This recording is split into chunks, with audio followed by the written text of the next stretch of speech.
Even in a place like Savannah, Georgia, where history is a multi-million-dollar business, secrets from the past are often still hidden in plain sight. People who live in Savannah are surrounded by so much history. There's a tendency to take it for granted. All of this history has always been here, somewhat dormant, if you will. So history is just waiting for you to still discover it. Savannah, Immortal City, is the first in a 4-volume series of books providing a revealing new look at the city as it marks the 150th anniversary of the Civil War. This is America's greatest tragedy, and Savannah was right at the heart of it. Moving beyond the famous forts and well-known mansions that tourists visit every day, the new book peels back the additions of the past century and a half, moving square to square and building to building to reveal the little-known connections between the hundreds of historic structures in downtown Savannah and the people who lived and worked in them during the Civil War. The buildings tell a story. The buildings leave footprints, and you can trace their footprints. Frankly, on every second or third page of that book, there's a novel. You just pick one of those buildings, and there's a novel there in terms of the story of the people that live there.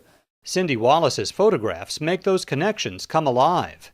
Wallace went wherever it took to match her photos with originals from the period. So I will position myself, climb up, get permission if I need to, crawl out a window when I need to, whatever it takes to get the shot. The high wires, stoplights, trash cans, air conditioners, antennas, cars, people, those have been edited out, but only when I had to, not to change the structure, but to get back to what it was, the feeling of what it was, and to prove to people it's still there, it's immortal.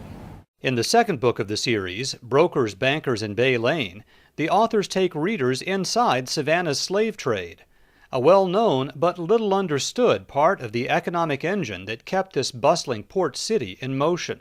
It is impossible to discuss Savannah in the 1850s and through the Civil War without recognizing that 40% of the population was black. The institution of slavery was fed by other institutions. The banking institution, the politics of it would have to involve lawyers. So you also needed, all of this that was going on that was connected. They also had auctions. The first Tuesday of the month at the county courthouse, on the steps of the county courthouse, for 75 years, slaves were sold there. Future volumes in the series will take readers to the endless rows of Civil War gravestones at Savannah's enchanting and tragic Laurel Grove Cemetery, and visit the sites of battles in the area surrounding the city.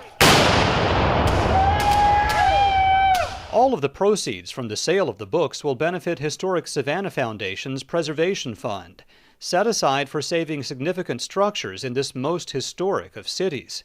An immortal city to us means that it is still here. One of Barry's favorite sayings is, "And it is still here." When he says that, he means help us preserve it, help us save it. That's what these books and the money that is generated, all of it goes into preservation. It's simply irreplaceable. If we lose this, there is nothing like it.